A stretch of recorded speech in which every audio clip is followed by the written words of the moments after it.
Today's voice AI sounds perfectly human. The synthesized breaths, the pitch, it's technically flawless.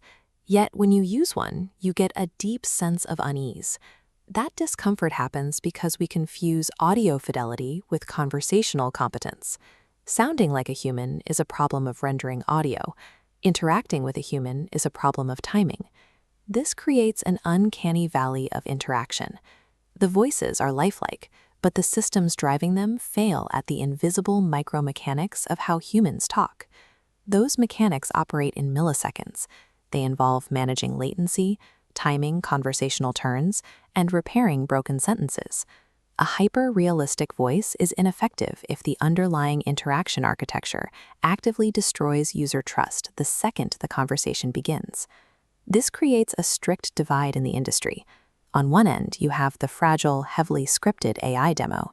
On the other, the robust, member-grade agent built for production environments. This diagram illustrates how the standard demo survives. It relies entirely on perfect user inputs and a rigid conversational state machine. The user speaks, stops completely, and then the AI begins processing. Overlap, and the system breaks. Now look below. A member-grade agent processes a fluid, overlapping timeline where the AI pauses and adjusts dynamically underneath continuous human input. To understand this difference, we have to reverse engineer the architectural requirements that upgrade that top, brittle timeline into the fluid reality of the bottom timeline.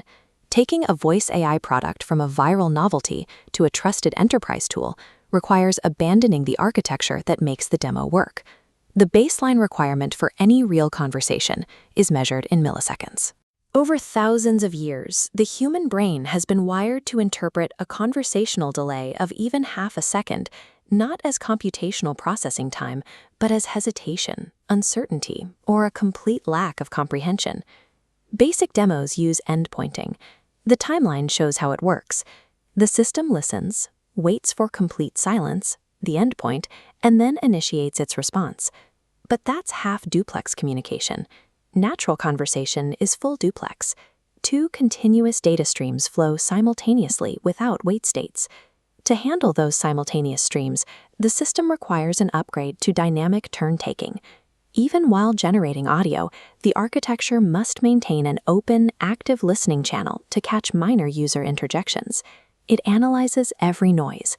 Sometimes a user is just passively back-channeling, saying "mm-hmm" or "right" to indicate they are following along. But other times they execute a true bargain, intending to cut off the AI and take control of the conversation.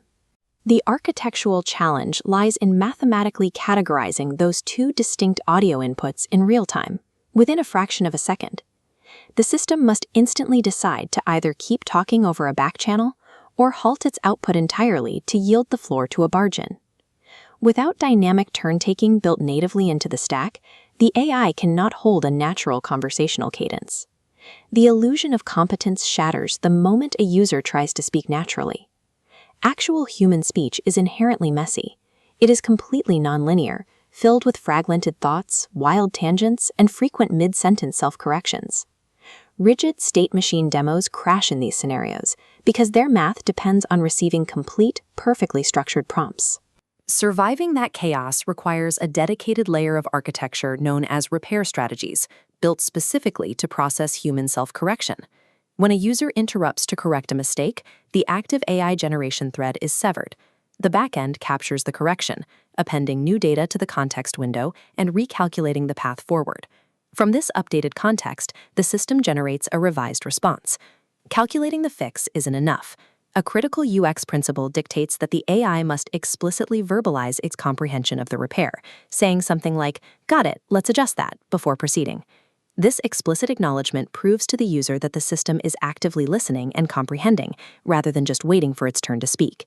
That specific architectural loop is what engineers deep trust. Let's apply these mechanical concepts to a high-friction, real-world scenario: member onboarding. Navigating complex account creation or data collection flows exposes users to distinct vulnerability and impatience. They are handing over sensitive information and want the process finished quickly. Managing that friction requires cultural fluency. This is entirely distinct from basic language translation or regional localization. This demonstrates cultural fluency in action. It is the system's ability to dynamically match the user's pacing, formality, and conversational expectations using parameters like tone, pacing, and vocabulary density. By analyzing audio cues, the AI calibrates these dials continuously. If the system detects a hesitant, confused user, it slows down and simplifies its vocabulary. If it detects an impatient, rapid-fire user, it tightens its responses and speeds up the transaction. This level of adaptation depends entirely on the underlying mechanics of turn-taking and repair strategies. Without those foundational systems, cultural fluency cannot function. With those mechanics in place, cultural fluency allows the AI to guide a user through a highly structured, strict data collection sequence without making the interaction feel like an interrogation. Mastering these adjustments ensures that a high-friction data collection sequence feels less like a series of form fields and more like a fluid, professional consultation. Escaping the uncanny valley requires an aggressive architectural shift. The entire underlying structure has to be broken down and rebuilt for fluidity. While perfect vocal realism is a baseline requirement, the actual engine of trust is the interaction architecture. Mastering zero-latency, full duplex turn-taking provides the foundation for that trust. Robust repair strategies build directly upon that foundation, allowing the system to gracefully survive the constant unpredictability of a real person. And cultural fluency serves as the final layer, securing the user's psychological comfort during complex, high-stakes tasks. A brittle novelty demo breaks under the weight of those demands. A production-ready tool thrives on them. Trust cannot be an afterthought patched in right before launch. It must be engineered deliberately into the micro-interactions from day one. True member-grade agents succeed because they don't expect humans to adapt to the computer. They are architected specifically to synchronize with the nonlinear, reactive reality of human speech.